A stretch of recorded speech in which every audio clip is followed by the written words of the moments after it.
Algunas escenas de este programa han sido recreadas. La larga red de interestatales de la nación proporcionó el terreno de caza perfecto para un depredador depravado. Se aprovechó de las mujeres que deambulaban por las carreteras. Las mantuvo cautivas, luego las torturó y violó. ¡Por favor! ¡Por favor! Cuando eso no satisfizo sus antojos retorcidos, comenzó a matar. La evidencia se acumula, no tienen sospechosos evidentes. El centro de comercio es bombardeado. Ted Kaczynski es arrestado. Fugitivo a un prófugo.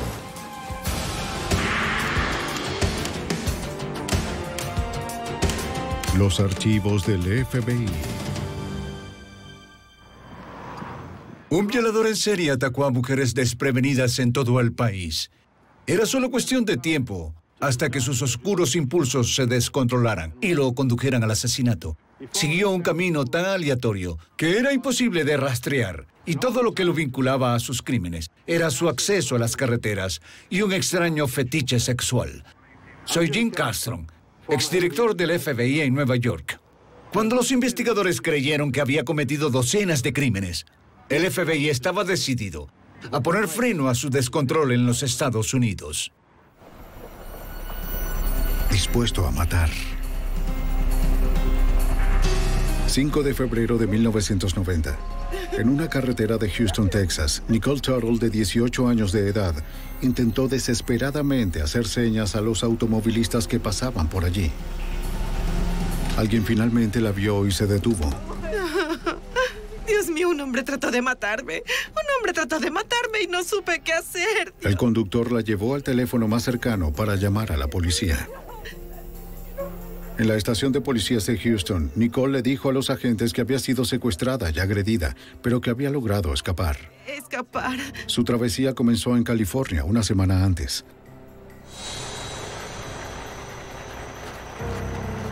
El 29 de enero pidió un aventón de un camionero en una parada de descanso. Dijo que se llamaba Dusty y que se dirigía al este por Arizona. Después de unas horas en la carretera, se quedó dormida en el compartimiento trasero del camión. ¡Basta! Que eso era exactamente lo que estaba esperando. Se subió a la parte de atrás y la dominó. Antes de que ella estuviera completamente despierta, la encadenó a las paredes y la amordazó con un bozal para caballos. El camionero la azotó y la perforó con alfileres y anzuelos. Estaba oscuro. También la violó y sodomizó. Nicole le dijo a la policía que estuvo encadenada dentro de la cabina durante 6 días. Su calvario no terminó ahí. Dentro de su departamento en Houston, el camionero le permitió bañarse. Luego la encadenó a la cama y la violó de nuevo. Ella miró impotente mientras él se le acercaba con una navaja de afeitar. La colocó cerca de su cuero cabelludo y empezó a cortarle el cabello. Después de 3 horas la obligó a volver al camión, pero esta vez no la ató bien. Cuando se detuvieron, él la dejó sola mientras recibía su nuevo cargamento. ¿Sabes cuántos días estuviste en el camión? 3. Nicole sabía que era su única oportunidad. Se escapó corriendo, aún con la correa de perro al cuello. Llegar a California. La policía de Houston detuvo a un camionero en el área cuyo camión se ajustaba a la descripción de Nicole. Hola, Nick. ¿Qué pasa? ¿Es ese tipo? Ella les dijo que él no era el hombre que la atacó. Sus antecedentes revelaron que no tenía orden de arresto o condena pendiente, así que la policía liberó al camionero. Nicole les dijo a los oficiales que abandonaran la búsqueda. Estaba muy asustada para testificar en contra de su atacante. Solo quería ir a su casa en California. El 5 de febrero, el mismo día que Nicole escapó, otra mujer joven estaba en la carretera pidiendo aventones. A solo 24 kilómetros de distancia, en Pasadena, Texas, Regina K. Walters, de 14 años de edad, estaba huyendo con su novio nuevo. Sus padres estaban divorciados y Regina generalmente se quedaba con su padre en Houston. California. ¿Nos puedes llevar? Estaba visitando a su madre por unos días cuando huyó y comenzó a pedir aventones. Ya sea que estuviese siguiendo el ejemplo de su nuevo novio o simplemente probando su independencia, el camionero pronto se fijó en la hermosa niña. Gracias, amigo. Te lo agradezco. La madre de Regina, Caroline Walters, era una madre soltera que trabajaba muchas horas como empleada de unas tiendas por departamentos. Cuando regresó a casa del trabajo, se sorprendió al ver que su hija no estaba en casa. ¿Regina? Su hija no respondió. ¡Regina! Caroline no encontró ninguna nota y no vio ninguna otra señal de que su hija hubiera regresado a la casa. Revisó el contestador, pero Regina no dejó ningún mensaje. Caroline llamó a los amigos de su hija y al padre de Regina en Houston. Hola, Chrissy. Nadie había sabido nada de la chica. La angustiada madre reportó a su hija como desaparecida a la policía de Pasadena, Texas. Habló con una detective de la sección de menores y le dio a la oficial la descripción de Regina. Su hija de 14 años medía 1,50 m, pesaba 43 kilos y tenía el cabello largo y rizado de color marrón. La detective le preguntó a Caroline qué había hecho para encontrarla. Nadie sabe de ella. Caroline había publicado volantes de personas desaparecidas, pero nadie había respondido todavía. Sí. La madre preocupada no había sabido nada de su hija desde que discutieron 2 noches antes. Iré a casa de Susan. A las 9:30 de esa noche, Regina le dijo a su madre que iba a visitar a una amiga. Creo que deberías quedarte en casa esta noche. ¿Por qué? Cuando Caroline se opuso, la chica insistió en que volvería enseguida. Lo siento, mamá, yo iré. Regina. ¿Qué? En contra de su buen juicio, Caroline cedió, confiando en que Regina llamaría si se quedaba fuera más tarde. Aunque la joven adolescente tenía un historial de huida, siempre regresaba. ¿Sobre su desaparición o dónde está ahora mismo? Su madre creía que esta vez era diferente. La detective del Departamento de Policía de Pasadena, Texas, Susan Jackson, de la División de Menores, fue asignada al caso. Ella entendía la preocupación de Caroline. Varios días pasaron. Por lo general, Regina llamaba a su mamá cuando salía de la casa y le decía que estaba bien, que acababa de salir y que volvería cuando estuviera lista. Ella no había hecho eso. Puede ponerlas aquí. Caroline publicó más volantes en la tienda cerca de su casa. Ella tenía la esperanza de que su hija estuviera a salvo. Tal vez solo se estaba quedando con una amiga. Junto con la foto y la descripción de Regina, Caroline ofreció una recompensa por la información sobre el paradero de su hija.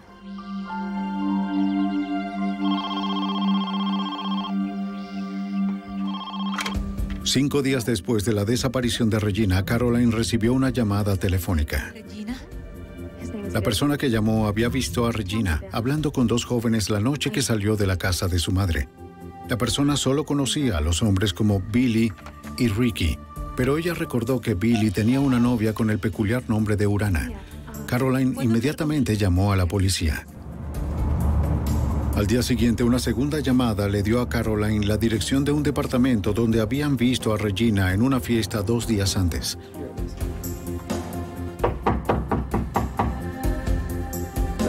Cuando llegó la policía, nadie respondió. El gerente les dijo que el departamento fue alquilado a un hombre llamado Billy Wayne Gibbs.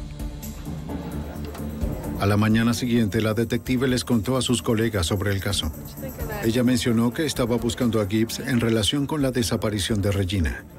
También estaba buscando a los otros 2, una mujer llamada Urana y un hombre llamado Ricky. Ella no sabía sus apellidos, Esa es la chica desaparecida. pero para su sorpresa, los oficiales sí. Billy Wayne Gibbs tenía una novia llamada Urana Sweet y un amigo llamado Ricky Lee Jones. Los 3 eran buscados en relación con un robo de auto. Enviaron unidades al departamento de Gibbs para esperar su regreso. Los agentes patrullaban las carreteras cercanas. Después de varias horas de vigilancia, detuvieron a Gibbs, de 17 años, y a su novia Urana cerca del departamento. La policía esposó a la joven pareja y los llevó a la comisaría para interrogarlos.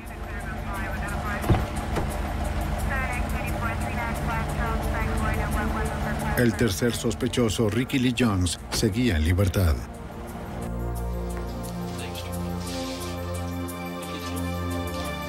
El oficial que lo arrestó le preguntó a Gibbs si había visto a Regina o a Ricky Lee Jones.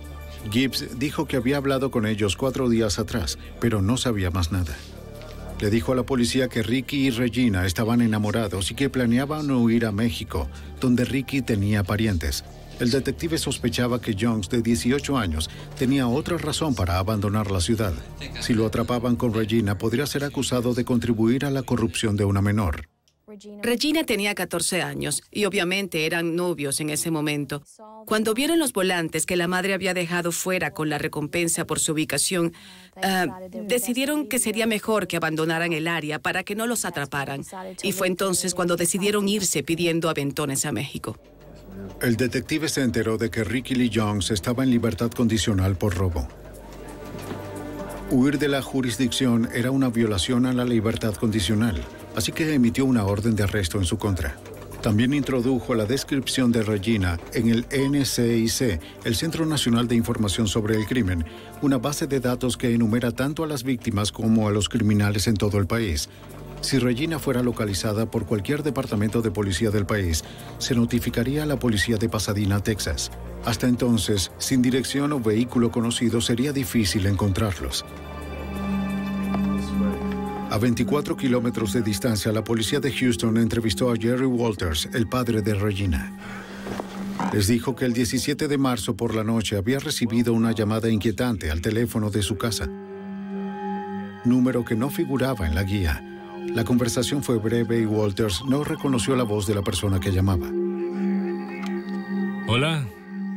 El hombre le preguntó si él era el padre de Regina. Cuando Walters respondió que sí, el hombre le dijo que sabía dónde encontrarla. Dijo que estaba en un granero y que le había hecho algunos cambios. Le había cortado el cabello a la chica. El padre de Regina preguntó si ella estaba viva o muerta. La persona que llamó colgó sin responder. La detective Jackson le pidió a la empresa telefónica que rastreara la llamada. La compañía le dijo que les tomaría varios días. La policía tendría que esperar. Aparte de los registros telefónicos, el rastro de la niña de 14 años, desaparecida, y su novio, era duro y frío.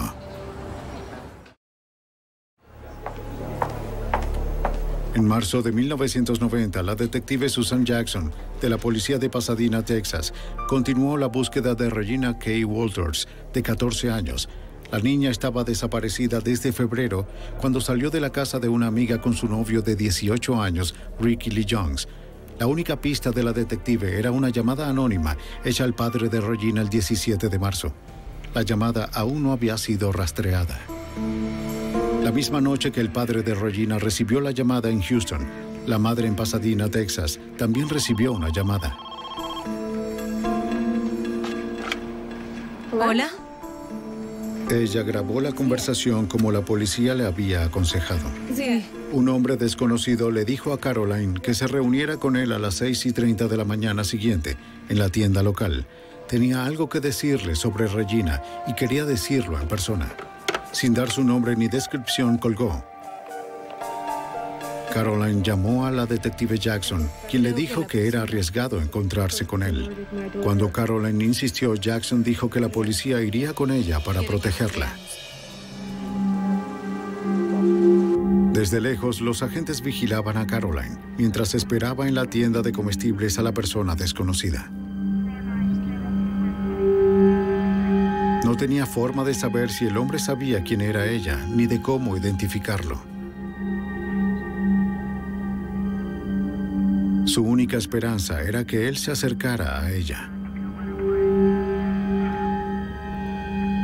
Estudió a todos los que entraban y salían y a todos los que usaban el teléfono. ¿Está hablando con él? No sé. Caroline esperó más de 2 horas. El desconocido nunca llegó. 2 días después, la policía de Pasadena, Texas, recibió los registros telefónicos de ambas llamadas a los padres de Regina.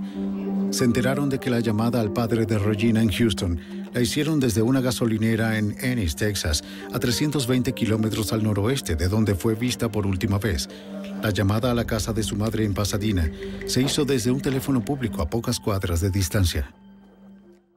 En ese momento en particular, era obvio que estábamos muy preocupados por el paradero de Regina. Con las llamadas telefónicas y la información que recibimos, estábamos bastante seguros de que esto no saldría nada bien. 2 semanas después, Caroline le dijo a la detective Jackson que el hombre que la había llamado antes quería organizar otro encuentro en la misma tienda.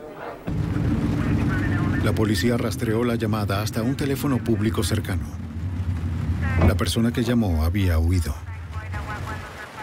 El 23 de abril, la policía encontró un esqueleto parcial de una mujer pequeña cerca de la orilla de un río en Pasadena, Texas. Determinaron que la edad y el peso de la niña eran similares a los de Regina. La detective Susan Jackson llevó los registros dentales de Regina al forense. Fui a la oficina del forense con la información. Hicimos una comparación en algunas radiografías dentales y encontramos que esta persona en particular no era Regina. Pasaron meses sin pistas. Los padres de Regina temían lo peor. El 12 de octubre, 2 niños estaban jugando cerca de un camino de tierra en Manville, Texas, a 42 kilómetros al sur de Houston. Cerca de la carretera se encontraron con un montón de leña. ¡Vaya! Encontraron algo que jamás olvidarían. Restos humanos. Corrieron a casa para decirle a sus padres que llamaran a la policía. Los oficiales llegaron y aseguraron el área. No pudieron identificar el cuerpo en el lugar.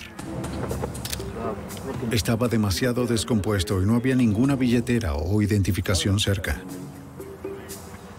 Todo lo que la policía podía presumir era que la víctima era un niño o un adulto joven. Esperaban que una autopsia les dijera más.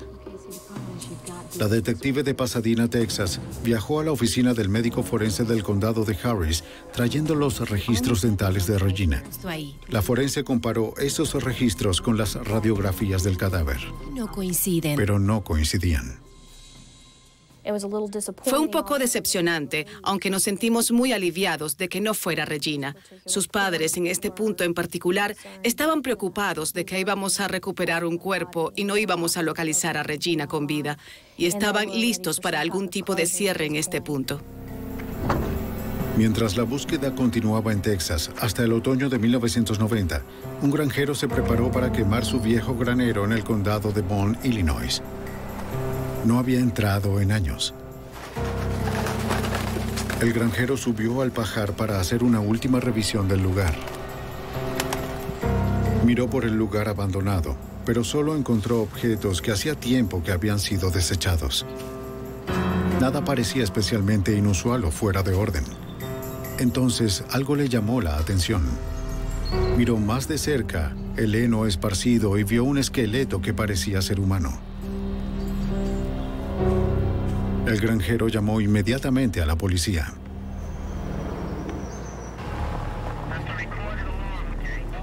En octubre de 1990, mientras la detective Jackson buscaba en Texas a Regina K. Walters, de 14 años, se encontró un cuerpo descompuesto en el pajar de un establo abandonado en el condado de Bond, Illinois. El agente Mike Shealy, de la Policía Estatal de Illinois, acudió a la escena. Recibí una llamada de la oficina local del alguacil del condado de Bond, Illinois, y me informaron que habían encontrado un cuerpo en un lugar rural cerca de la Interestatal 70, que es una de las principales que viajan a través del condado. Los técnicos de la escena del crimen llevaron a cabo una búsqueda minuciosa en el granero. No se encontró ropa en o cerca del cuerpo. No había billetera y ninguna identificación. Encontraron un solo hilo blanco cerca de los huesos que parecía demasiado nuevo para haber estado en el viejo granero por mucho tiempo. La policía fotografió los restos desde varios ángulos. Encontraron alambre que coincide con el que estaba alrededor del cuello del cadáver. Quedaba algo de cabello en la cabeza. Debido a que el cráneo era tan pequeño, la policía creía que la víctima era probablemente un niño. La gente de la cercana Greenville no había visto un asesinato en 10 años. El anonimato de este crimen era especialmente preocupante. La policía no tenía forma de saber si la víctima era de la zona o si fue arrojada allí por alguien que pasaba por la cercana Interestatal 70. Al principio ni siquiera estaban seguros de la edad o sexo del cadáver. El antropólogo forense Mark Johnsey fue llamado para realizar un examen. Hizo varios descubrimientos que ayudaron al agente estatal de Illinois, Mike Shelley, a identificar a la víctima. Mark pudo determinar que se trataba de una joven de entre 14 y 16 años. Su peso aproximado era de 40 a 45 kilogramos. Había indicios de que le habían cortado el cabello. Los extremos distales habían empezado a crecer de nuevo, pero los forenses no habían dicho que era reciente. Se determinó que la causa de la muerte fue estrangulamiento. El asesino casi había cortado la cabeza de la víctima retorciéndole el alambre alrededor del cuello 16 veces. Por las condiciones de las articulaciones y vértebras, Johnsey creía que la niña había sido asesinada casi un año antes. Un científico forense analizó la fibra blanca encontrada cerca del cuerpo. Tal vez daría una pista de lo que la joven o su asesino llevaban puesto. Determinó que la fibra era principalmente de algodón, pero no provenía de la ropa. Probablemente vino de una toalla. Buscando en la base de datos nacional de crimen, el agente estatal Mike Shelley registró a la desconocida de Illinois como una mujer blanca de 14 a 16 años de edad, probablemente asesinada en septiembre de 1989. Nos alarmamos al ver que había 950 coincidencias con el grupo de edad, la categoría y el calendario, lo que dificultó mucho la tarea de iniciar el proceso de identificación. Redujo el campo a alrededor de 100 al especificar la fecha de la muerte de la víctima, más cerca de la primavera de 1990. El investigador entonces envió mensajes a las agencias de policías que trabajaban en esos casos. La detective que investiga la desaparición de Regina Walters en Pasadena recibió el mensaje el 16 de octubre. Ella creía que la descripción del cuerpo encajaba con la de Regina y llamó a la oficina del alguacil del condado de Bond en Illinois. La recepcionista le dijo que había recibido tantas respuestas que el alguacil tendría que llamarla. Antes de colgar, la detective recordó la misteriosa llamada telefónica que había recibido el padre de Regina. La persona que llamó dijo que la chica estaba en un granero. Cuando le pregunté si el cuerpo había sido encontrado en un granero, me transfirió inmediatamente al alguacil y comencé a hablar con él. Inmediatamente se descubrió que posiblemente era Regina, así que comenzamos a trabajar y empezamos a enviarnos mensajes. La detective hizo otra pregunta basada en la llamada telefónica del 17 de marzo al padre de Regina. ¿La chica del granero tenía el pelo rapado? Las autoridades de Illinois confirmaron que sí. La chica encontrada en Illinois concuerda con la descripción de Regina.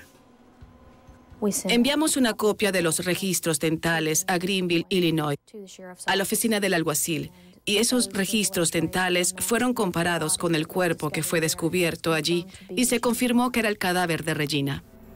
Quedaba una pregunta. ¿Dónde estaba el novio de Regina, Ricky Lee Jones? Los detectives pidieron ayuda al FBI. El agente especial Mark John, un experto en comportamiento de la oficina de campo de Houston, fue asignado como agente del caso. Y traté de entrar y contactar a todas las personas que estaban involucradas con Ricky o Regina. Quería ver si mencionaron algo que hubiera sido valioso para localizar a Ricky. En su antigua escuela secundaria, los detectives de Pasadena también continuaron investigando a Ricky Lee Jones. Sí, tengo la información por aquí. La consejera dijo que Jones no se había matriculado en el último año. ¿Sabe cuándo fue la última vez que estuvo en la escuela? ¿Tiene alguna información? Tenía poca información sobre él, aunque sí proporcionó su última dirección conocida. Era el hogar de la familia de Jones. Su hermana Tammy era la única que estaba allí. Dijo que nadie en la familia había visto a Ricky durante más de un año. ¿Un año? ¿No lo has visto en un año? Lo habían descartado como un niño malo, creyendo que terminaría en prisión. Sí. La detective preguntó si tenían parientes en México. Tammy dijo que su madre tenía unos parientes en Matamoros, justo al sur de la frontera con Texas. Jackson le mostró una foto de Regina, pero Tammy no la reconoció. Ricky estaba en la lista de los más buscados porque había violado la libertad condicional. Así que sentimos que quizás tenía miedo de volver a casa si sabía algo sobre la desaparición y muerte de Regina. Temíamos que no quisiera llamarnos y decirnos lo que pasó, o que pudiera estar involucrado él mismo. Mientras el agente especial Mark John estudiaba los detalles del caso, desarrolló un perfil del asesino de Regina. El agente determinó que Ricky Lee Jones, de 18 años, probablemente no cometió el crimen. Si Ricky Lee Jones hubiera asesinado a Regina, lo habría hecho en un ataque de ira. Eso se habría reflejado en la escena del crimen y eso no se vio. Era una escena del crimen muy controlada e intencional. Da la impresión de que se trata de una persona mayor, un hombre blanco, un viajero, un camionero, un vendedor ambulante, alguien que tenía una razón para estar por todo el país. Que el granero estuviera cerca de una interestatal apoyaba la teoría del agente John.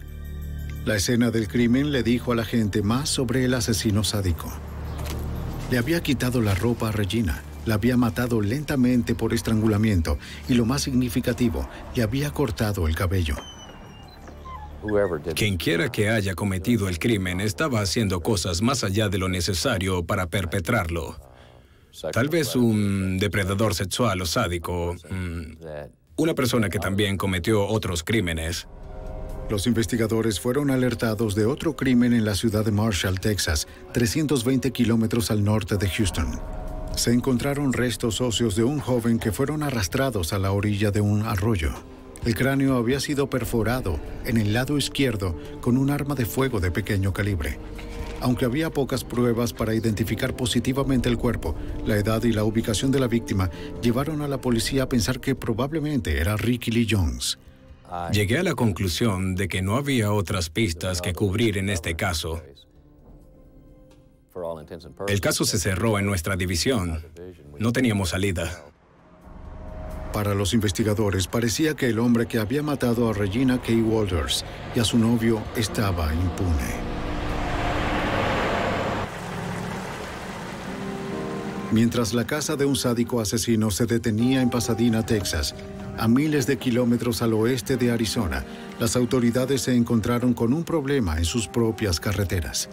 Un patrullero de la carretera de Arizona estaba terminando el turno cuando se encontró con un remolque tractor estacionado en el lado de una rampa interestatal. La plataforma tenía que ser movida. Era un peligro para los automovilistas que pasaban. Se dio cuenta de que las luces estaban encendidas y que el motor seguía en marcha. ¡Atrás, amigo, atrás! ¡Retrocede! El oficial Michael Miller vio que un hombre salía del vehículo y puso las manos a un costado del camión. Y le pregunté, ¿qué está pasando? Y él me dijo que nada, que estaban muy bien, que no tenían ningún problema. Ah, pero tenía un arma en su bolsillo trasero. E hizo un gesto a su bolsillo trasero y luego puso las manos en el costado del camión. Esta fue una situación inusual. Y todavía podía oír a la mujer gritando en el interior del camión. ¡Vamos al auto! Miller esposó a Robert Bain Rhodes y lo escoltó hasta el auto para interrogarlo. Dijo que estaba bien, que estaban juntos en una situación consensuada. Pero yo no sabía si los gritos que venían de la mujer eran porque estaba asustada o sorprendida, pero yo iba a averiguar qué estaba pasando. Con las manos de Rhodes esposadas en la espalda, Miller le puso el cinturón de seguridad. El oficial regresó al camión para ver cómo estaba la mujer. La encontré esposada a la pared por sus muñecas y tobillos. ¿Está bien? ¿Está bien? El patrullero le aseguró que ya no estaba en peligro. Señora, ¿se encuentra bien? Le dije, señora, Va a tener que quedarse aquí hasta que pueda conseguir ayuda, porque esto es un crimen y una escena del crimen y unos detectives tienen que ver esto. Le dije que mantuviera la calma, que el hombre no iba a molestarla de nuevo. Quédese tranquila. Dejé el camión y volví a la patrulla. Miller regresó justo a tiempo. Rhodes había puesto las manos esposadas frente a él y liberado el cinturón de seguridad. Estaba por abrir la puerta del auto. El oficial lo esposó rápidamente. No hay una parada de rutina en la carretera que no importa lo que te encuentres ahí fuera. Nunca sabes con quién estás lidiando y me dio escalofríos saber que este hombre, por muy cruel que fuera, pudo haberme matado y a la chica al mismo tiempo y seguir su camino. La policía de la ciudad de Casa Grande llegó a la escena. Liberaron a la mujer y la llevaron a ella y a Rhodes a la estación de policía para interrogarlos más a fondo. Dentro del camión encontraron una horrible variedad de herramientas de tortura, cadenas que se unían a anillos soldados a la parte trasera del compartimiento para dormir, anzuelos, toallas ensangrentadas, un bozal para caballos y un maletín lleno de implementos sexuales. También encontraron una cámara en el maletín, junto con varios cabellos que no pertenecían a la mujer encontrada en el camión. El detective de la policía de Casa Grande, Rick Banhart, dirigió la investigación. Robert Rose tenía lo que se llama un kit de violación en su camión. Tenía toda una parafernalia. Varas largas con accesorios donde dibujaba y descuartizaba a sus víctimas. Tenía látigos y con esa información supe que Robert Rhodes era un depredador. Al norte de Phoenix. La mujer que estaba encadenada en el camión de Rhodes era Kathleen Vine, de 27 años. Le dijo a los detectives que la habían recogido una hora antes en la parada de camiones de Rip Griffin, al norte de Phoenix. Trataba de violarme. ¡Ayuda! Cuando se quedó dormida en el compartimento para dormir, el camionero volvió a subir, la atacó y la encadenó a las paredes. El hombre le dijo que su nombre era Látigos y Cadenas y que había estado haciendo eso por 15 años. La policía fotografió sus heridas, las quemaduras de las muñecas por las esposas y los moretones por los golpes. Intentó luchar contra su atacante, pero sus manos estaban encadenadas. Todo lo que pudo hacer para defenderse fue morderlo. Ella logró lesionar su hombro izquierdo lo suficiente como para distraerlo de que la violara. Kathleen accedió a presentar cargos por asalto y secuestro, pero el detective Banhart creyó que podría ser problemática para la fiscalía. Mi entrevista con Kathleen fue un poco extraña. Hablaba de esta realidad, de este terrible asalto que sufrió, y luego, de vez en cuando, volvía a una historia sobre su viaje para ir a ver al presidente. Me dijo que quería darle un microchip al presidente y me habló de la prisión subterránea, de la que nadie escapa. Y todo ese tiempo estaba triste porque necesitaba que Kathleen contara una historia coherente sobre el terrible episodio del que fue objeto. El detective le pidió a Robert Bean Rhodes su versión de los hechos. Rhodes dijo que Kathleen estaba loca y la describió como una mujer del camino, un término de un camionero para una mujer que cambia sexo por paseos. Afirmó que ella se lo pidió y que le gustaba duro, aunque en realidad nunca tuvieron relaciones sexuales. Se negó a dar detalles sobre lo que había ocurrido en el compartimento dormitorio del camión. Habló sobre el tema sin admitir ningún crimen.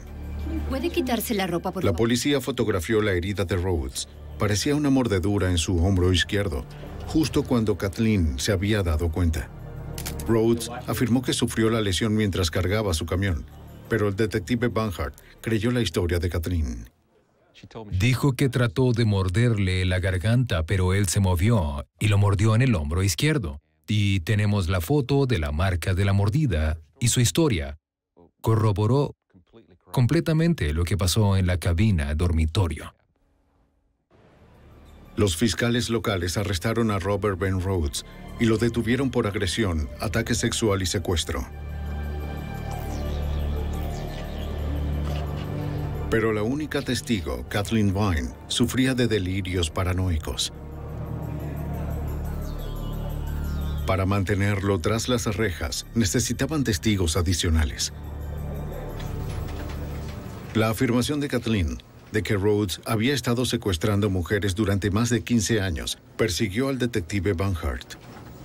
Ingresó el nombre de Rhodes en el NCIC en caso de que otras agencias hubieran reportado crímenes similares. Mientras el detective seguía el caso, apareció en los titulares de todo el suroeste. Un oficial de la policía de Houston estaba entre los que leyeron sobre ello. El camionero detenido en Arizona sonaba como el mismo hombre que fue detenido en las afueras de Houston a principios de año. La policía sospechó que Rhodes había mantenido cautiva a una mujer en su camión durante 6 días, violándola y torturándola hasta que finalmente escapó. No pudieron presentar cargos, ya que la mujer no pudo identificarlo. El sargento Bomar de la policía de Houston describió el caso al detective Banhart. Fui contactado por el sargento Bomar. Él tenía el caso de la joven que escapó. Estaba seguro de que Robert Rhodes era al menos un violador en serie. Sospechaba que podría ser un asesino también. Como Rhodes había cruzado las fronteras estatales desde su último crimen, el detective Banhart se puso en contacto con el FBI para pedir ayuda. Esperaba que con el apoyo del FBI pudiera reunir suficientes pruebas de los delitos sexuales en serie del camionero para construir un caso que se mantuviera. El agente especial Bob Lee, de la oficina del FBI en Houston, sabía que el lugar para empezar estaba en el apartamento de Rhodes en Houston. Habló con la casera de Rhodes. Ella había revisado el departamento después del arresto del camionero y se horrorizó al encontrar herramientas de tortura ensangrentadas. Basándose en su declaración, el agente Lee consiguió una orden para registrar el lugar. Sabemos que los violadores en serie a menudo guardan recuerdos de sus víctimas, ya sea una pieza de ropa o una joya o lo que sea. Cuando entramos parafernalia de tortura. Encontramos cadenas, esposas, un estante al que alguien podría estar atado y muchas joyas de mujer. Los agentes y la policía de Houston también encontraron toallas blancas ensangrentadas, ropa de mujer y montones de fotografías. Las instantáneas mostraban a algunas mujeres con el cabello rapado, con varios grados de desnudez, atadas y con moretones. Se parece a ella. Los investigadores creían que Rhodes tomó las fotos como recuerdo de sus crímenes para revivir el terror de sus víctimas. Aunque los agentes tenían ahora pruebas de que él era probablemente un violador en serie, no pudieron identificar a ninguna de las víctimas a partir de las fotos. Sin testigos adicionales, el caso en Arizona aún era débil. La única testigo de la fiscalía, Kathleen Vine, era cuestionable. Un juicio sería una disputa de él dijo, ella dijo, y una mujer perturbada podría no convencer al jurado. Para diciembre de 1990, lo mejor que podían hacer los fiscales de Arizona era ofrecer a Rhodes un trato de 6 años, incluyendo el tiempo cumplido y la opción de reinserción laboral, si se declaraba culpable de los cargos contra Vine. Su abogado aceptó. En un año, Rhodes podría gozar de libertad condicional, acechando a una nueva presa. En octubre de 1991, un año después de que Regina K. Walters, de 14 años, fuera encontrada muerta en Illinois, su caso seguía sin resolverse. El agente especial Mark Young, un analista del FBI, predijo que el asesino era probablemente un camionero o vendedor ambulante con delitos sexuales previos. Su comportamiento característico era cortarle el cabello a su víctima. Young habló con las autoridades locales con la esperanza de que tuvieran casos abiertos que pudieran coincidir con el perfil. Un día, Bob Lee, que era agente del FBI en el Escuadrón de Crímenes Violentos, me escuchó hablando por teléfono con un oficial de policía y dijo que tuvo un caso en el que trabajó hacía unos meses, donde un camionero secuestró a una joven y le rapó el pelo de la cabeza. El nombre de la víctima era Nicole Tuttle. También había sido violada repetidamente y había escapado el día en que Regina Walters y Ricky Lee Jones fueron vistos por última vez con vida el lunes 5 de febrero de 1990. Ese mismo día, la policía de Houston había detenido a un camionero llamado Robert Ben Rhodes, que encajaba con la descripción de Nicole sobre su atacante. En ese momento les dijo a los oficiales que era el hombre equivocado. El agente especial Bob Lee, de la oficina del FBI en Houston, recordó que Nicole cambió más tarde su historia en el hospital donde fue tratada por sus heridas. Más tarde esa noche, les dijo a los detectives que Robert Ben Rhodes era de hecho el individuo que la había secuestrado. Cuando se le preguntó si quería presentar cargos, le dijo al oficial de policía que todo lo que quería hacer era irse a casa. Lee también le dijo al agente John que Nicole no era la única víctima del camionero. Rhodes estaba cumpliendo condena en una prisión de Arizona por el asalto a Kathleen Vine y tendría la opción de salir por reinserción laboral en 3 meses. El agente describió entonces el registro de la residencia del camionero.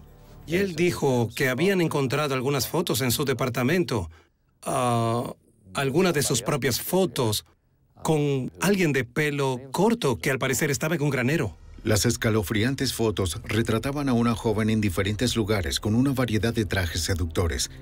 En el granero llevaba un vestido negro protegiéndose de la cámara de Rhodes. Cuando vi esas fotos, dije, esa es Regina Walters. Para poder verificar eso, fui con la familia y obtuve varias de sus fotos y había rasgos faciales y marcas exactamente como las fotos que Rhodes tomó. El FBI comenzó a construir un caso de secuestro y asesinato contra Robert Ben Rhodes. Revisaron las pruebas en el departamento de Rhodes y encontraron más fotos de Regina. También encontraron varios artículos de ropa femenina, incluyendo un vestido negro, que los examinadores del laboratorio confirmaron que era el vestido que Regina llevaba en las fotos. El agente estatal de Illinois, Max Sheely, fue notificado.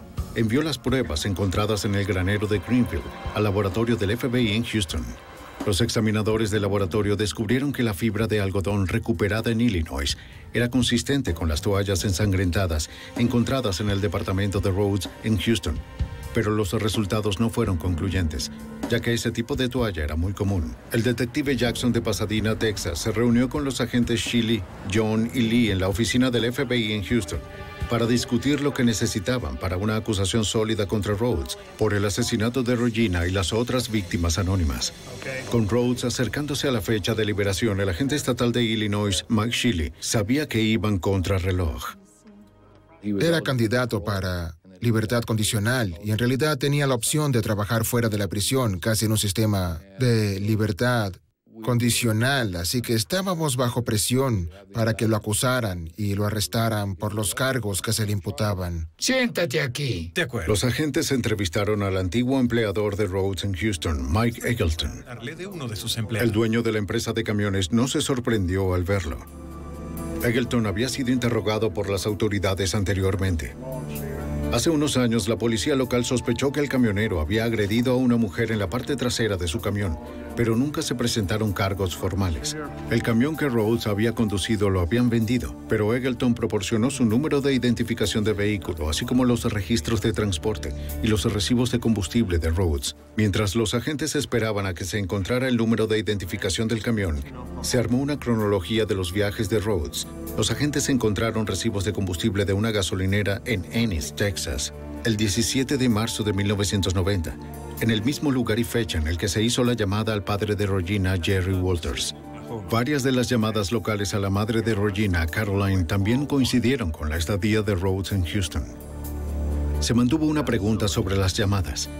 El asesino podría haber obtenido fácilmente el número de Caroline, de los volantes de personas desaparecidas en la ciudad, pero ¿cómo había conseguido el número de casa de Jerry Walters, que no estaba en la guía? El agente John encontró la respuesta en las pruebas almacenadas en Arizona. Fue allí que localizamos el pequeño cuaderno espiral de Regina Walters y la portada tenía toda su información personal, la dirección y el número de teléfono de su madre y el de su padre. Cuando John volteó el cuaderno, encontró algo aún más inquietante. Un mensaje que creía había sido escrito por el propio Rhodes. Un cuchillo y una pistola fueron dibujados sobre una frase que parecía tener sangre goteando de sus letras. La frase decía, Ricky es hombre muerto. Solo una prueba de ADN confirmaría si los restos parciales del joven encontrado en el sureste de Texas eran de Rick Lee Jones. Desafortunadamente, los investigadores carecían de una fuente conocida de ADN de Jones para realizar una comparación. Desde que Rhodes afirmó haber estado secuestrando y torturando a sus víctimas durante los últimos 15 años, el equipo presentó su cronograma a VCAP, el Programa de Detención Criminal Violenta, una base de datos del FBI que enumera miles de crímenes resueltos y sin resolver en todo el país.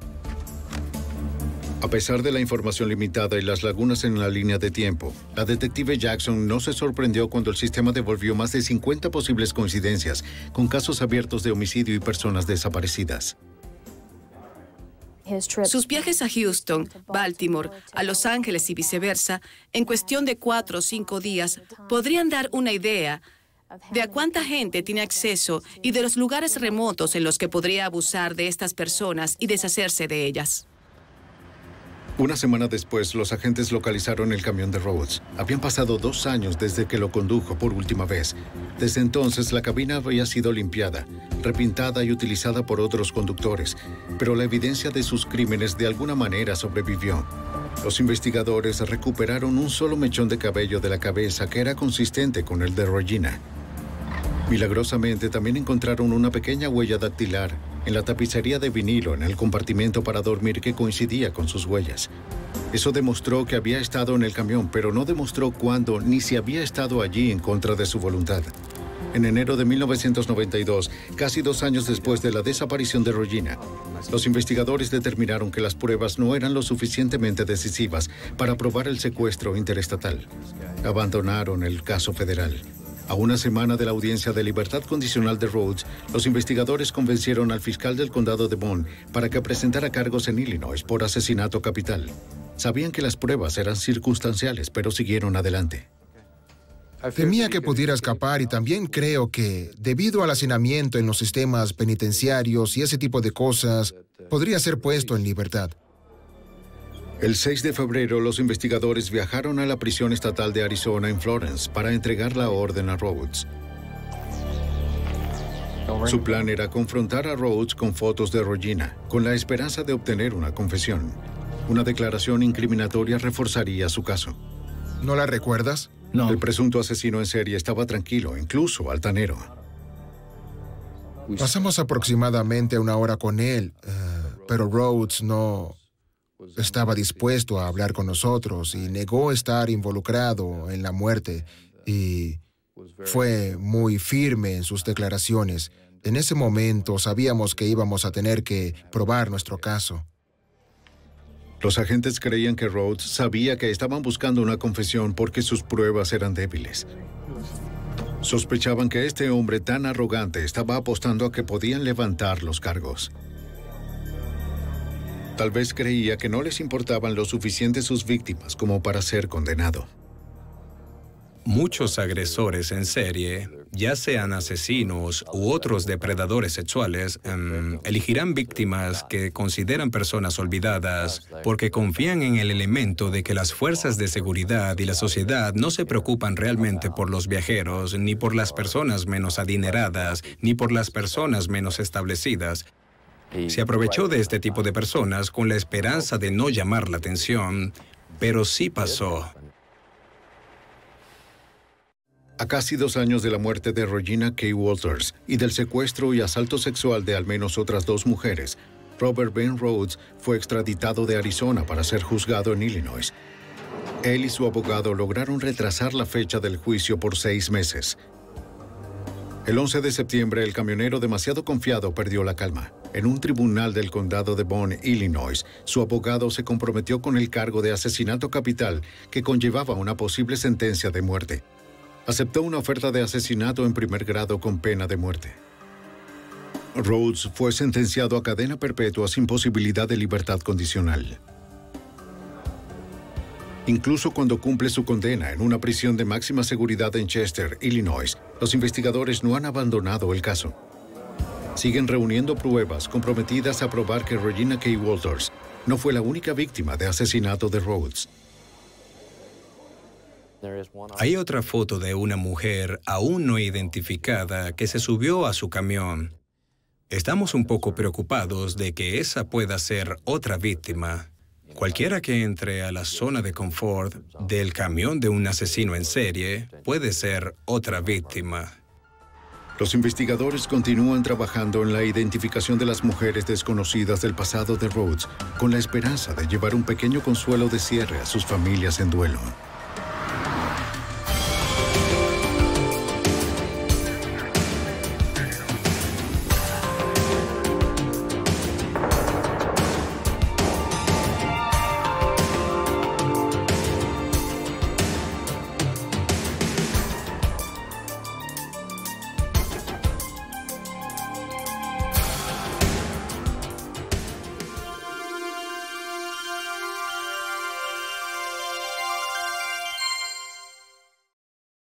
Algunas escenas de este programa han sido recreadas.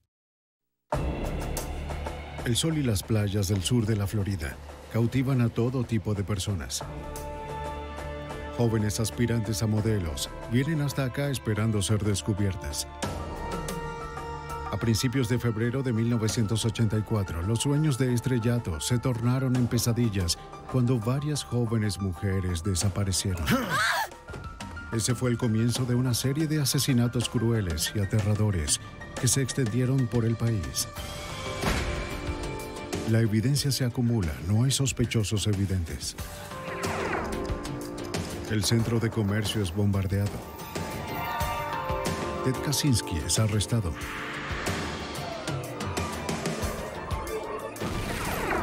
Fugitivo a un prófugo.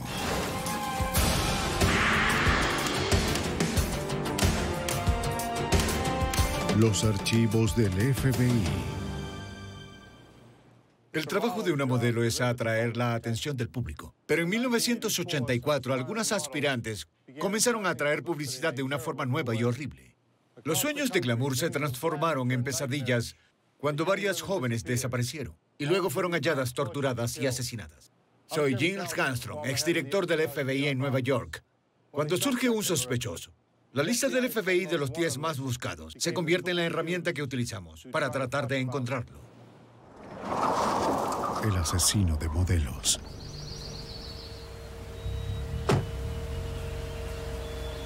La prometedora vida de Beth Kenyon llegó a un final violento el 5 de marzo de 1984.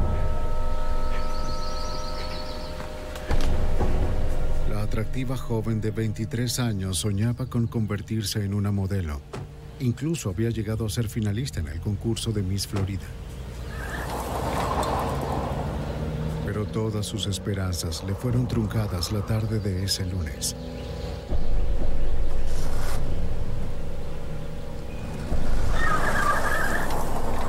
Al día siguiente, los padres de Beth reportaron la desaparición a la policía de Miami. Tan solo la catalogaron como una persona desaparecida y explicaron que muchas chicas de su edad se alejan por varias razones sin avisar a sus padres. Siéntense, por favor.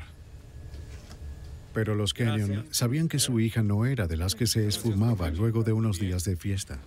Entonces contrataron al detective privado Ken Whitaker y a su hijo Ken Jr. para que investigaran. Los Kenyon le dijeron a los Whitaker que Beth trabajaba como maestra de niños con trastornos emocionales. Era una joven responsable y mantenía una relación estrecha con su familia. Sí, esto es muy extraño. Temiendo que algo le hubiese sucedido a Beth, los Kenyon habían ido al apartamento de su hija en el condado de North Dade en busca de cualquier cosa que los ayudara a encontrarla. Pero solo encontraron una libreta de direcciones y un álbum de fotografías. Alguien con quien ella salía. Equipados con unas pocas fotografías de Beth y sus amigos, los investigadores se pusieron a trabajar. Padre e hijo lograron determinar con rapidez los últimos pasos de Beth Kenyon. Ken Whitaker Jr. habló con el empleado de una gasolinera cerca de la escuela donde Beth trabajaba. Ken le mostró varias fotografías al empleado. ¿Vio a esta persona hace un par de días? Él recordaba a Beth con claridad, pero también reconoció a alguien más en las fotos. Un hombre que acompañaba a Beth la tarde en la que desapareció. Su nombre era Christopher Wilder. El 11 de marzo, 6 días luego de la desaparición de Beth, los investigadores contactaron a Wilder por teléfono. Él negó saber dónde estaba Beth, pero invitó a los Whitaker a su casa para hablar más sobre ella. Pero cuando Wilder no les abrió la puerta, los investigadores escépticos decidieron echar un vistazo. Sabían que él era un contratista de obras exitoso y un autoproclamado fotógrafo de modas. Los Kenyon le habían dicho a padre e hijo que Wilder le había propuesto matrimonio a su hija, pero que ella lo había rechazado dejándolo descontento y molesto. Al revisar la basura, los Whittaker encontraron una fotografía. Parecía una foto inocente por encima, pero para unos ojos entrenados significaba mucho más. Los investigadores pronto descubrieron que Christopher Wilder había corrido el Grand Prix de Miami. El 26 de febrero de 1984 terminó en el puesto 17 y había ganado $400. El día de la carrera también fue la última vez que alguien vio a Rosario González. La veinteañera trabajaba para una empresa publicitaria distribuyendo aspirinas gratis en el Grand Prix. La prensa de Miami seguía agitada por la misteriosa desaparición de González. Ella se había desvanecido solo 5 días antes de Beth Kenyon. Los investigadores descubrieron que Wilder conocía a González. Ella había modelado para él en sesiones fotográficas aficionadas. Fue una conexión determinante, pues las dos mujeres desaparecidas, Beth Kenyon y Rosario González, fueron vinculadas a través de Christopher Wilder. Con esta información, el señor y la señora Kenyon buscaron la ayuda del FBI. El agente especial John Hanlon de la Unidad de Crímenes Violentos del FBI en Miami recuerda el encuentro. El 12 de marzo, los Kenyon vinieron a la oficina para exigir una participación más activa del FBI, pero no teníamos jurisdicción en ese momento y no había evidencia de un secuestro. En un intento para presionar a Wilder, los investigadores privados de los Kenyon filtraron sus hallazgos al Miami Herald. La historia fue publicada el 16 de marzo de 1984. Aunque el artículo no mencionaba el nombre de Christopher Wilder, claramente lo acusaba. El reportaje describió al hombre que vinculaba a González y a Kenyon como un contratista local, piloto de carreras, fotógrafo aficionado y oriundo de Australia. Era Wilder, sin dudas. A pesar de que el FBI no tenía jurisdicción en él, el agente especial supervisor Gordon McNeil ya había comenzado a investigar el caso. Esta conexión atrajo mi interés, por lo que decidí abrir una investigación preliminar de secuestro para verificar una posible violación de la ley federal. Los agentes McNeil y Hanlon determinaron que Wilder era un posible sospechoso. Tenía un historial criminal que se remontaba a su nativa Australia, donde había salido bajo fianza por un cargo de abuso sexual. Días después, el 21 de marzo, los agentes fueron notificados sobre un incidente que les permitió abrir una investigación completa. Una llamada telefónica a la oficina del FBI en Miami reportó que una mujer de Tallahassee, Florida, había sido secuestrada y llevada, pasando los límites del estado, hasta Georgia, donde había escapado. La descripción inicial de su agresor coincidía con la de Christopher Wilder. ¿Estás bien? El agente especial Hanlon viajó a Georgia para escuchar el relato de la víctima. Fue una pesadilla.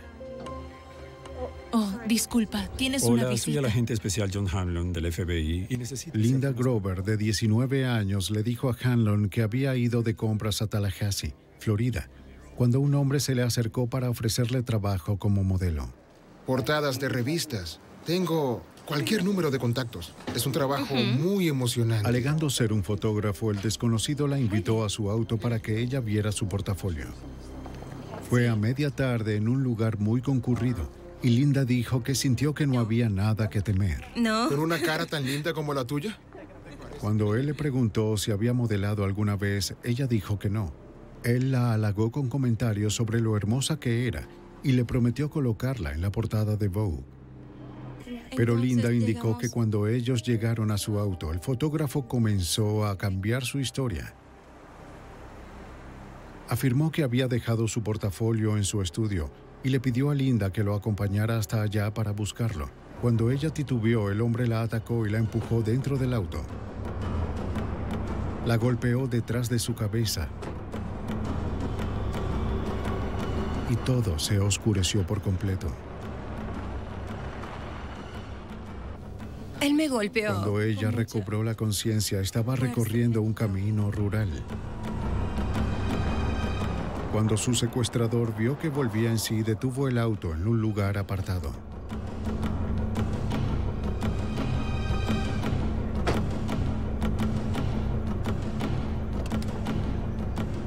Sacó a rastras a Linda del auto, advirtiéndole que si trataba de escapar, la mataría.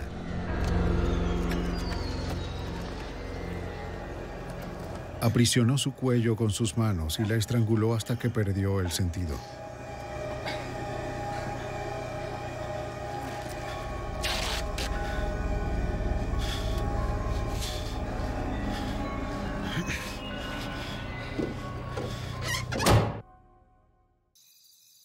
La siguiente vez que despertó, estaba envuelta en un saco de dormir, tendida sobre la cama de una habitación de un motel barato.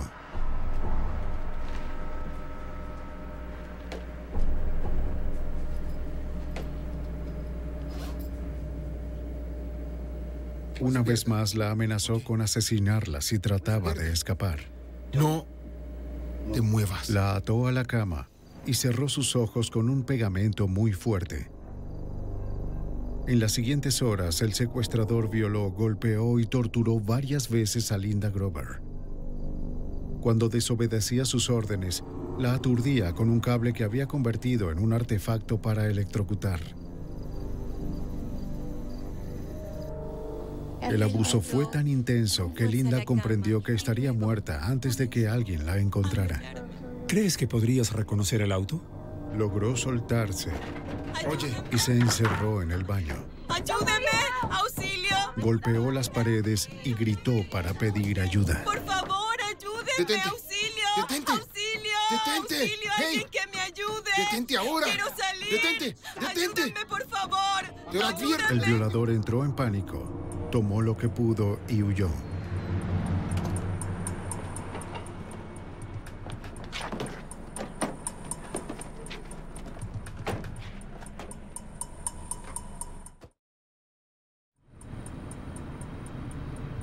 El agente Hanlon le mostró a Grover una serie de fotografías y le preguntó si podía identificar al agresor.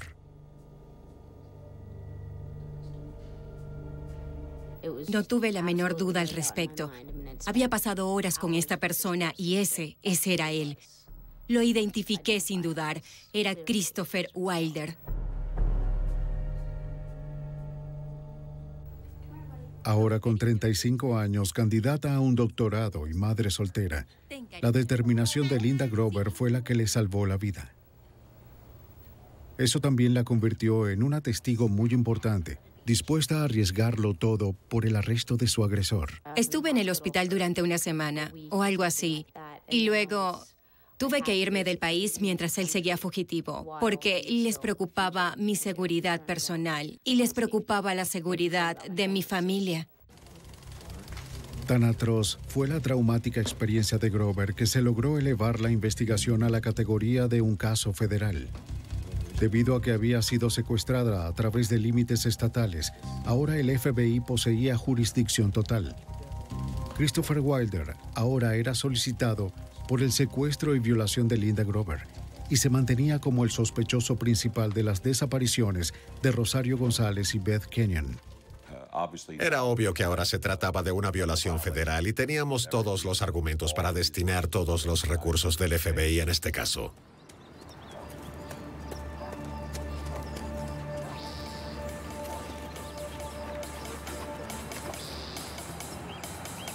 Sin saber exactamente dónde encontrar a Wilder, un equipo de agentes irrumpió en su casa de forma contundente. ¡FBI! ¡FBI! Derribando su puerta, ingresaron preparados para arrestar al sospechoso. Despejado. Despejado. Despejado. Despejado. Pero encontraron una casa vacía. ¡Despejado! Todos despejados. Wilder la había abandonado desde hacía tiempo. Había huido con días de ventaja sobre los agentes federales. Y cada minuto que seguía libre ponía en riesgo a alguna otra mujer. Una cacería desesperada había comenzado. Marzo 1984. Los agentes del FBI realizaron un meticuloso registro de la casa abandonada, perteneciente a Christopher Wilder. 2 mujeres estaban desaparecidas, presuntamente asesinadas a manos de él. Una tercera apenas había escapado con vida luego de su secuestro y violación. Los agentes necesitaban algo que los vinculara con el paradero actual del sospechoso. ¿Te gustaba decorar? ¿A dónde se habrá ido? ¿Dónde estará?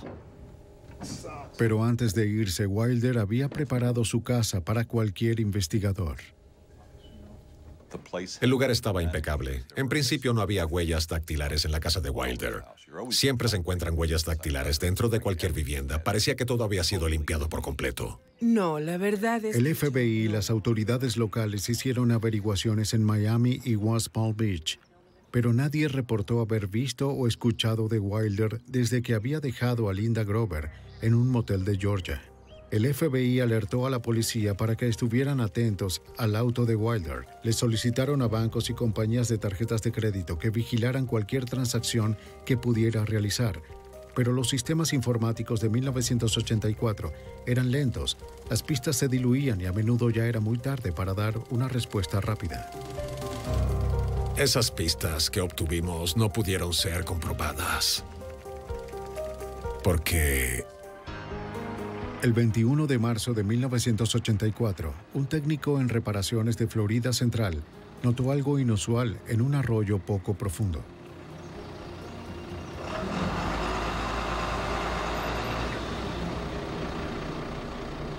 Era el cuerpo apenas reconocible de una mujer joven. Luego fue identificada como Teresa Ferguson, de 21 años. Testigos la vieron por última vez hacía 3 días, mientras se alejaba de un centro comercial junto a un hombre que coincidía con la descripción de Wilder. La autopsia mostró que había sido golpeada con una barra de hierro y estrangulada hasta su muerte.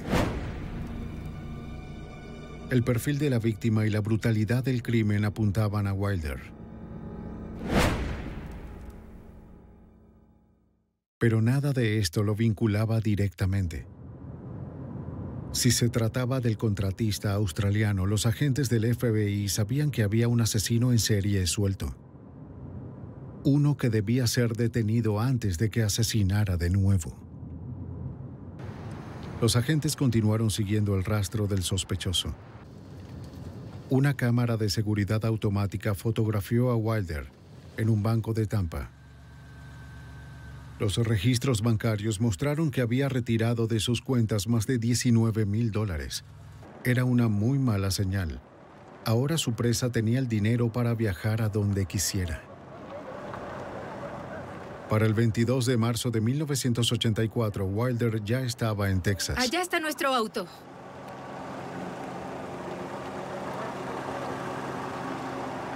Testigos lo vieron acercarse a Terry Walden, de 23 años, en el estacionamiento de la Universidad Lamar, en Beaumont, Texas. Walden era una esposa, madre de 2 niños y estudiante de enfermería. Soy fotógrafo. Lo observé mientras venía. Wilder le preguntó si quería modelar. Si quiere ganar dinero extra, debería... Pero Wilder no pudo seducir a Walden con su palabrería. Ella lo rechazó de forma amable.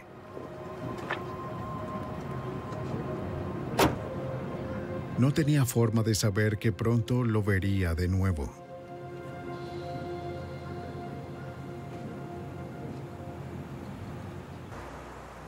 Mientras el FBI comenzaba su cacería a nivel nacional, testigos indicaron a los investigadores que Wilder se había quedado en Beaumont, Texas, un día más. Esta vez había regresado a territorio conocido para acechar a su próxima víctima. Ellos tienen esta a 7,99. Visitó el centro comercial local buscando a alguna joven para engañarla con sus sueños glamorosos. ¿Una película o tomarse fotografía de modas? No, gracias. No, escuche, solo dame mi tarjeta, ves todo. Pero nadie sucumbió ante sus falsas promesas.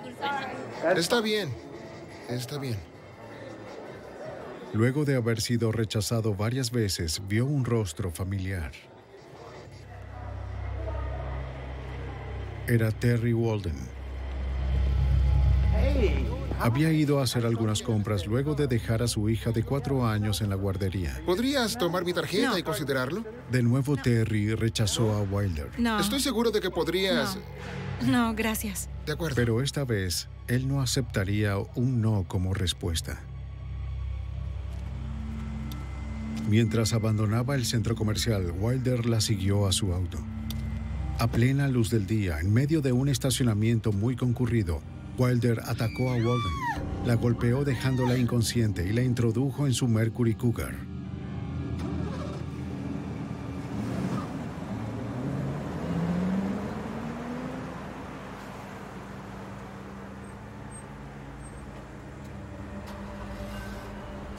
Luego tomó sus maletas y se marchó en el auto de la víctima. Esa tarde, el esposo de Walden reportó su desaparición, luego de que no pasó a buscar a su hija en la guardería, pero para ese momento ya era muy tarde.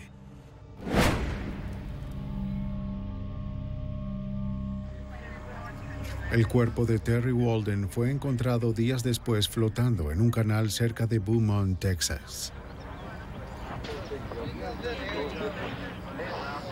La policía localizó el Chrysler de Wilder unos kilómetros más allá. Por favor, primero tomen las fotografías de... El equipo forense del FBI que revisó el auto descubrió cabellos y fibras que pertenecían a Teresa Ferguson, la mujer descubierta por el técnico 5 días atrás. Ahora, procedan a aspirarlo con cuidado. Esto confirmó las sospechas de los agentes. Teresa Ferguson había sido la 4ª víctima conocida de Wilder. Todo esto es lo encontrado en el piso del...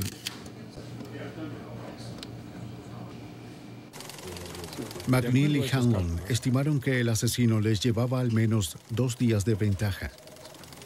Desde la oficina de Miami ordenaron publicar boletines a nivel nacional solicitando el auto robado a Terry Walden. Cada agencia policial estatal a lo largo del camino, cada oficial estatal de carreteras sabía cuál auto estábamos buscando. Pero por desgracia, a veces resulta increíble, pues decimos, bien, está conduciendo un auto morado, pero ¿cuántos autos morados hay allá afuera? Es increíble cuántos autos morados aparecen cuando buscas autos morados. Ese fue el problema. En el momento nunca supimos qué placa estaba usando ese vehículo particular. Los teletipos del FBI no paraban de trabajar. Cada oficina en el país recibió varias páginas describiendo la apariencia física de Wilder, los perfiles de sus víctimas, dónde había sido visto por última vez y a dónde se creía que se dirigía. La tecnología de 1984, sin embargo, no era suficiente para seguirle el paso.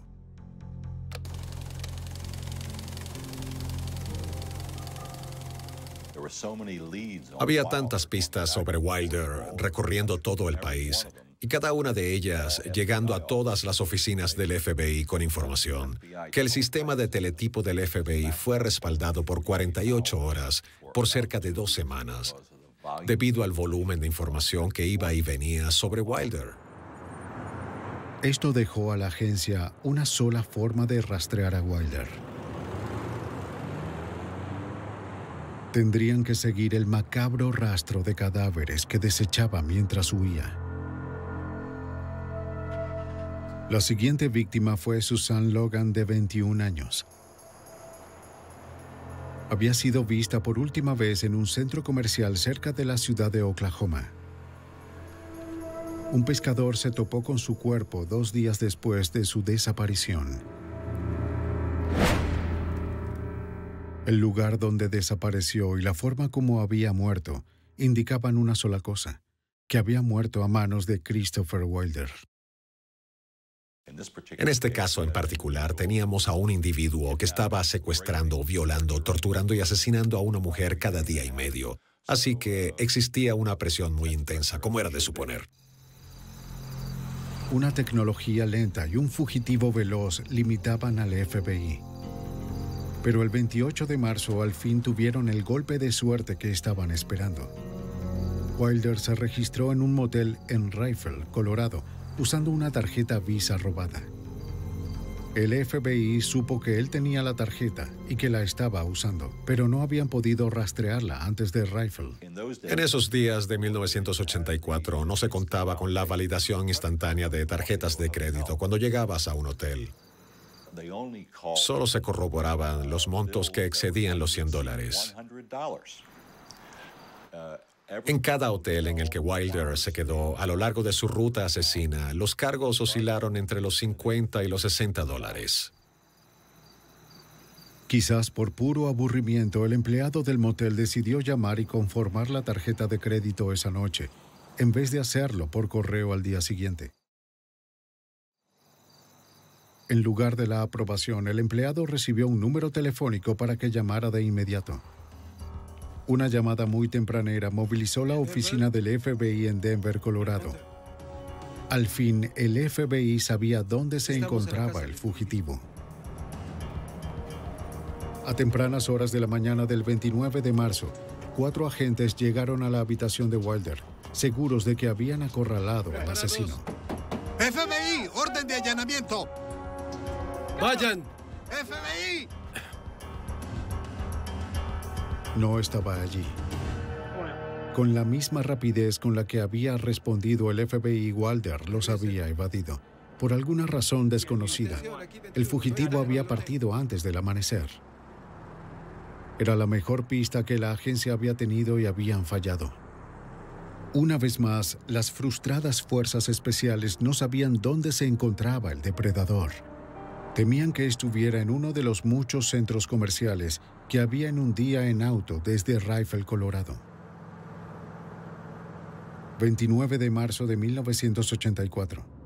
En solo 3 semanas, el contratista australiano Christopher Wilder había secuestrado a 4 mujeres y asesinado a 3 de ellas.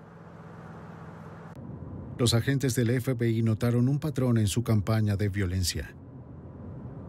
El asesino se mantenía en dirección al oeste y había reducido sus cotos de caza a centros comerciales.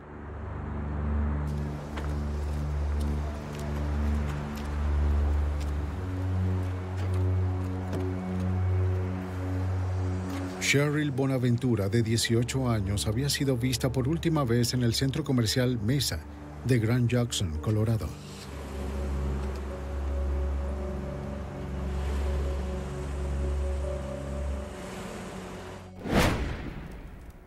Más tarde, el FBI vincularía a Wilder con su muerte.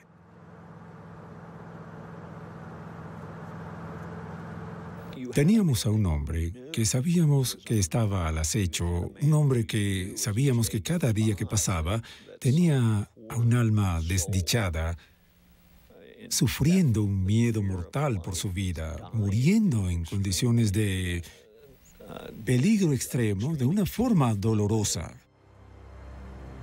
Para correr la voz, el FBI amplió la red de búsqueda. En todo el país, los agentes dieron aviso sobre el peligro a guardias de seguridad y a gerentes de centros comerciales, diciéndoles que estuvieran atentos ante el australiano. Los investigadores le hicieron llegar fotografías y volantes que fueron desplegados para alertar a los compradores. A pesar de las advertencias del FBI, una revista juvenil organizó una competencia femenina en el centro comercial Meadows de Las Vegas.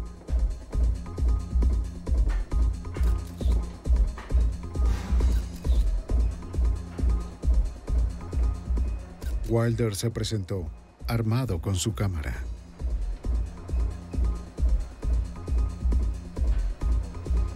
Habló con varias adolescentes durante el evento, pero pronto centró su atención en Michelle Kaufman.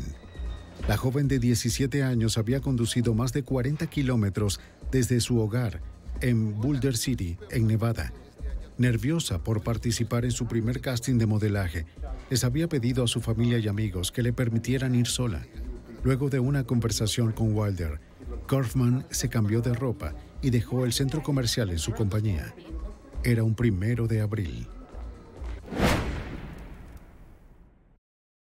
Tan pronto las autoridades de Las Vegas alertaron al FBI sobre la desaparición de una joven, de un centro comercial. Los agentes respondieron. Pidieron todas las fotografías que se habían tomado en el evento de modas. De inmediato, un fotógrafo les entregó 5 rollos de película. Y cuando revelaron esas fotografías, allí estaba la chica Kaufman en el escenario con pose de modelo. ¿Y quién estaba a cerca de 6 metros de distancia, viéndola con lo que yo llamo la mirada de un maníaco homicida? No era otro sino Christopher Wilder.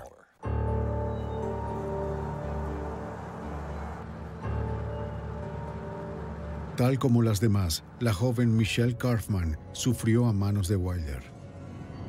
La inmovilizó y amordazó con cinta adhesiva. Luego la golpeó, violó y torturó. Y podían verse incisiones en su cuerpo. Podían ser de tan solo 2 a 3 centímetros de largo. Y no eran profundas. Estaban hechas solo para que sangraran lo suficiente. Solo las hicieron para torturar, no matar, hasta que al final asesinaba a las víctimas. Era un sádico sexual despiadado. El 5 de abril, 4 días luego de la desaparición de Michelle Kaufman, el FBI ofreció una conferencia de prensa. Anunciaron la inclusión de Christopher Wilder en su conocida lista de los 10 fugitivos más buscados. Vaya, increíble, fue incluido. Pero fue bueno que lo incluyeran. Por más de 50 años, la lista ha ayudado a generar la publicidad necesaria para capturar a fugitivos violentos. Hola, Beth. El agente especial Tom Brecky trabaja como vocero nacional para el FBI. Se habían cumplido los criterios para incluir a Wilder en la lista. Representaba una amenaza para la sociedad, era en extremo peligroso. Un individuo violento cuyos delitos eran escandalosos y había escapado del área donde pensábamos que él podía estar. Por lo que era muy importante para nosotros transmitir el mensaje al público estadounidense y a los medios de comunicación de que él podía estar en cualquier parte de los Estados Unidos.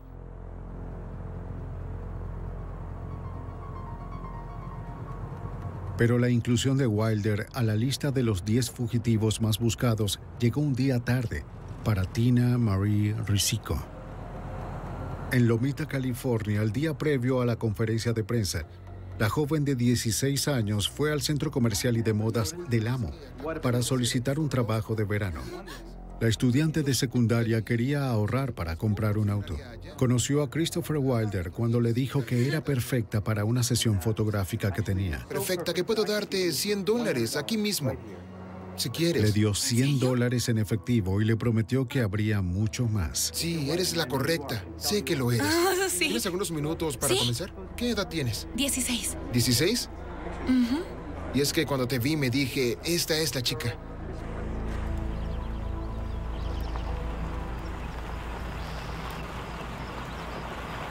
Wilder llevó a Tina Marie a un parque cercano.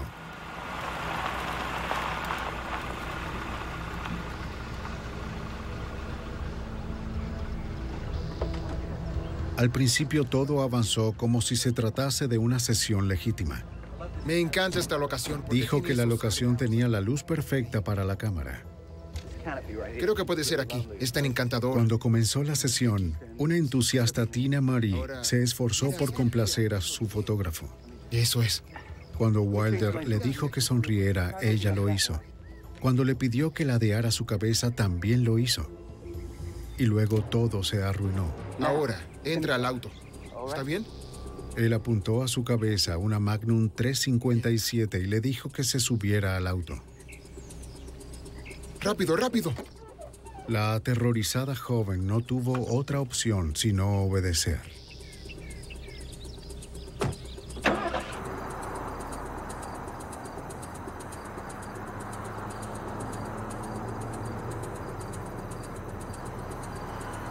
Wilder llevó a Tina Marie Risico a un motel en San Diego.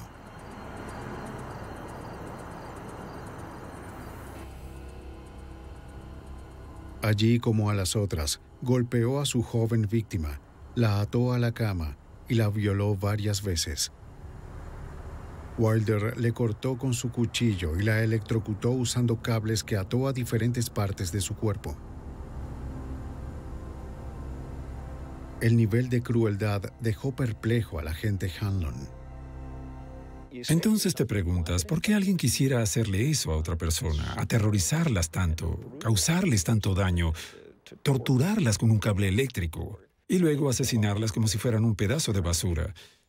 Y esas personas saben que serán asesinadas. Es decir, llega un punto donde esa persona se da cuenta y piensa, no voy a sobrevivir a esto. Mi vida se acabó y eran mujeres jóvenes. Se identifica a sí mismo como un fotógrafo profesional, halagando la apariencia de una mujer joven e intenta... Justo cuando la vida de Tina estaba a punto de acabar, un boletín especial de noticias captó la atención de Wilder. Christopher Bernal Wilder ha sido incluido en la lista de los 10 fugitivos más buscados del FBI. Si usted conoce... Era la conferencia de prensa del FBI. Wilder vio con horror cómo su fotografía era mostrada en aparatos de televisión por toda la nación. Los agentes federales lo declararon el fugitivo más buscado en los Estados Unidos. Lo responsabilizaron por la desaparición de 6 mujeres jóvenes. No sabían sobre la 7ª víctima que estaba en la habitación del motel con él. Tenemos que irnos rápido. Wilder entró en pánico, tomó a Tina Marie y emprendió el camino.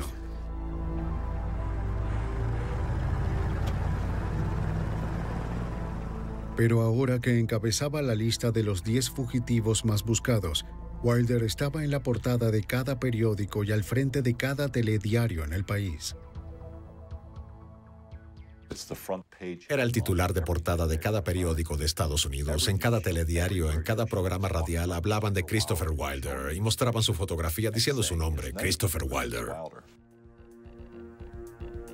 El FBI esperaba que al divulgar el rostro de Wilder por las pantallas de televisión y los periódicos, alguien en algún lugar lo reconociera. Era la mejor oportunidad que tenían los agentes para detener a Wilder antes de que acabara con otra vida. Los 10 más buscados. En la primavera de 1984, el FBI llevó a cabo la mayor persecución de la historia por el violador y asesino Christopher Wilder. Tenían conocimiento de al menos 6 víctimas. Sospechaban que habría muchas más. Wilder había atravesado la red del FBI en Nevada mientras se dirigía hacia el este. Con él se encontraba una rehén de 16 años, Tina Marie Risico. El 10 de abril de 1984, fuera de un centro comercial en Gary, Indiana, Christopher Wilder le dijo a Risico que la dejaría escapar bajo una condición. Tenía que ayudarlo a atrapar a su próxima víctima. Durante 6 días, la adolescente había sido violada, golpeada y aterrorizada. Estaba dispuesta a hacer cualquier cosa que él le pidiera. Wilder observó que Donette Wild entraba a varias tiendas. Supuso que estaba buscando trabajo en el centro comercial. Risico le dijo a Walnut que Wilder era el gerente de una tienda y quería que llenara una solicitud de empleo en su auto. Cuando llegaron al auto, Wilder sacó su arma y forzó a Donette a subirse en él. Bien, yo creo que... Cariño, vas a venir con nosotros. Vamos, entra al auto. Entra. Da la vuelta. Da la vuelta. Partió con las 2 chicas. Algunos testigos lo vieron irse. Muy bien.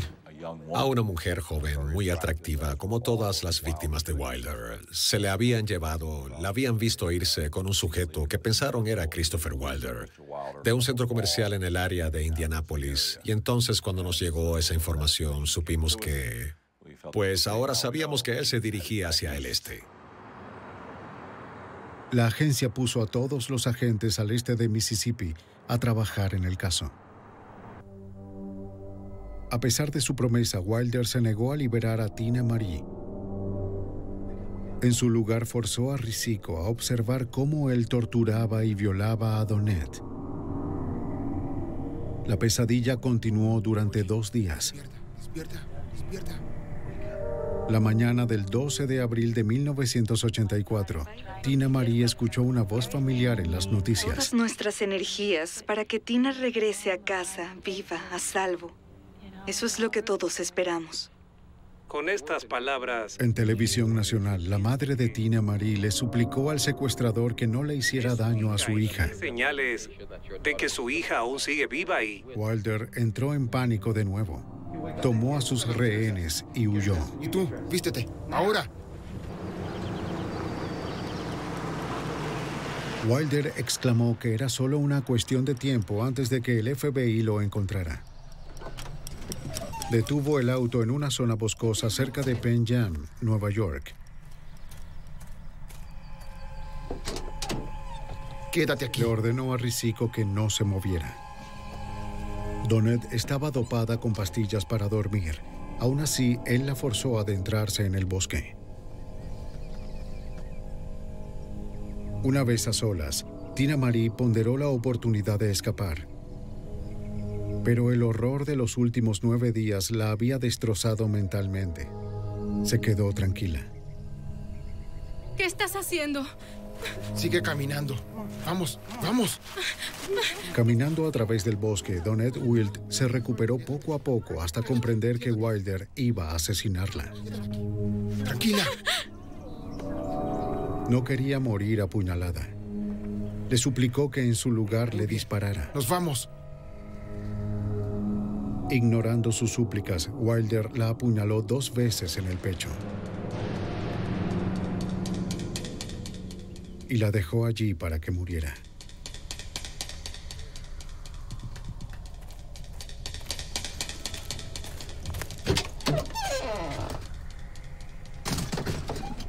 Vamos.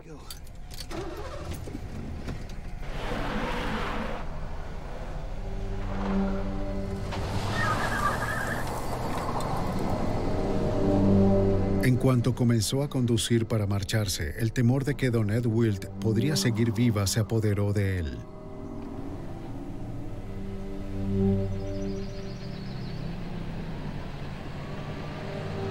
Regresó a la escena para deshacerse de Donette de una forma más efectiva. Quédate aquí. Quédate aquí.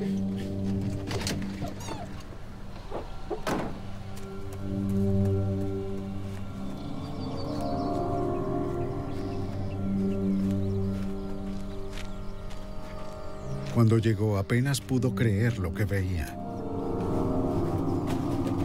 Ella se había ido. Parecía increíble, pero Donette Wild había sobrevivido. Apuñalada 2 veces, sangrando en abundancia, drogada y golpeada, había logrado reunir fuerzas y escapar hacia una vía, donde un conductor la rescató.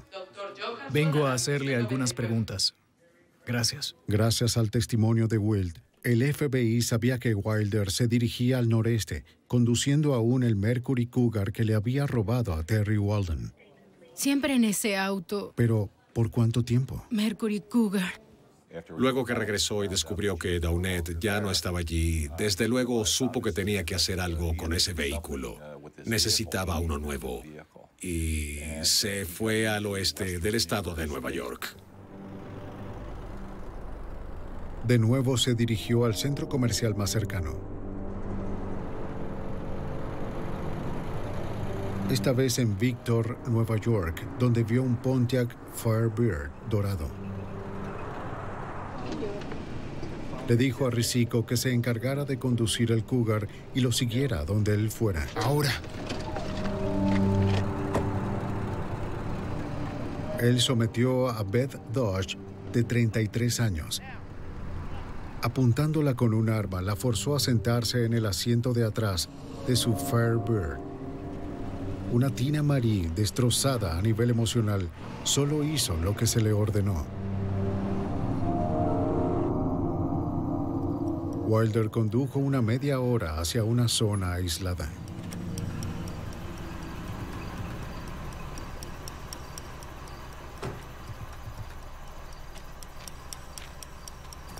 Vamos. Vamos afuera. Quiero que salgas. Por favor, Sal. no vaya a hacerme daño. Por favor, Escucha, no. Quiero que tomes la maleta blanca, tomes la cámara, colócala ahí adentro y espérame. ¿Entiendes? Lo siento.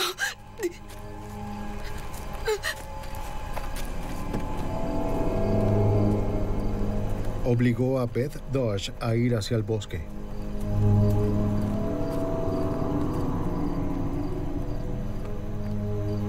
Momentos más tarde, Tina Marie escuchó 2 disparos provenientes de los árboles. ¡Oh, Dios mío! Esta vez no hubo violación ni tortura. Wilder había asesinado a Dodge tan solo por su auto. Pero tenía en mente un destino distinto para Tina Marie. A pesar del infierno que le había hecho pasar, él se había apegado a Tina Marie. Le dijo que no quería que estuviera cerca cuando llegara el fin. Llevó a Tina Marie Risico al aeropuerto de Boston y le dio dinero para un boleto hacia su hogar en Los Ángeles. Su sufrimiento había llegado a su fin. Una vez a salvo en casa, Tina Marie daría detalles a los agentes sobre la ola de asesinatos de Wilder. Ahora Wilder estaba solo, y los agentes no querían esperar hasta que otra víctima desapareciera para tener una pista sobre su paradero. Durante la búsqueda de Wilder, supimos que tenía amistades en Canadá y que había visitado ese país en amplitud. Así que sentimos que había una gran probabilidad de que se estuviese dirigiendo al este y luego al norte, hacia Canadá. Wilder condujo hacia la frontera en el Firebird de Best Dodge. Durante 3 semanas, había evadido los mejores esfuerzos del FBI. Hasta la lista de los 10 fugitivos más buscados había fallado para lograr su captura. Los agentes McNeil y Hamlin querían detener con urgencia al asesino antes de que atacara otra vez o de que escapara de su jurisdicción. Para abril de 1984, Christopher Wilder había asesinado a 7 mujeres en Estados Unidos. Se presumía que 3 más habían fallecido y que otras 3 violadas y golpeadas habían sobrevivido. El FBI creía que estaba en New England dirigiéndose al norte. Los agentes federales dirigieron sus recursos hacia los estados ubicados en el noreste del país antes de que pudiera escaparse por la frontera canadiense. Y el FBI tenía agentes haciendo rondas, desplegando el cartel de Se Busca y ese tipo de cosas. Pero lo mejor era que teníamos a todos los policías, que eran cientos, muchos más ojos y oídos que los agentes del FBI disponibles en New England. El viernes 13 de abril de 1984, Wilder se detuvo a llenar el tanque de gasolina en el pequeño pueblo de Colebrook, New Hampshire, cerca de 19 kilómetros de la frontera canadiense. Mientras llenaba el tanque, le hizo preguntas a un empleado sobre los trámites que podría necesitar para cruzar la frontera. 2 patrulleros estatales, Wayne Fortier y Leo Jellison, divisaron el auto de Beth Dodge. A ellos, como a casi todos los departamentos de policía en el país, les habían indicado que estuvieran atentos a un Firebird y a un hombre con la descripción de Wilder. Jellison le preguntó a Wilder si podía hablar con él. Oye, amigo, ¿puedo hablar contigo un momento? ¡Policía! ¡Aléjese del auto! Wilder corrió al Firebird y tomó su Magnum 357. Durante el forcejeo, el arma se disparó.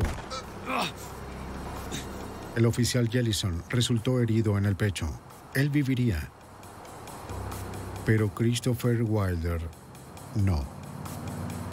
La bala que hirió al oficial Jellison primero atravesó a Wilder, perforó su corazón, matándolo de forma instantánea. El reinado de terror de Wilder había terminado con una 10ª muerte. La suya. Las autoridades recuperaron los cuerpos mutilados de Cheryl Bonaventura y Michelle Kaufman meses después. Pero las 2 mujeres que habían iniciado la investigación, Rosario González y Beth Kenyon, nunca fueron encontradas. El señor y la señora Kenyon fallecieron sin conocer el paradero de su hija. ¡Ven acá! Otras víctimas y sus allegados han luchado por recuperar sus vidas destrozadas. Ven, ¿te gusta? Linda Grover también aprendió una lección escalofriante. Creo que se debe puntualizar que estas personas no siempre son demonios y que no siempre tienen tatuajes, no siempre tienen cabello largo. Con frecuencia ellos son muy elocuentes y se esconden y pueden pasar sin problemas en la sala de tu casa bebiendo vino o brandy luego de la cena. La cruda verdad es que Christopher Wilder no es el único. Estuvo en la lista de los 10 fugitivos más buscados, pero cada año hay una docena de asesinos como él que nunca alcanzan la atención nacional. Acechan nuestros centros comerciales, nuestras escuelas e iglesias en busca de víctimas. Los sueños de fama y fortuna pueden oscurecerse con rapidez. Solo mediante la conciencia pública, la incansable vigilancia y las capacidades del FBI, esperamos mantener a estos depredadores a raya.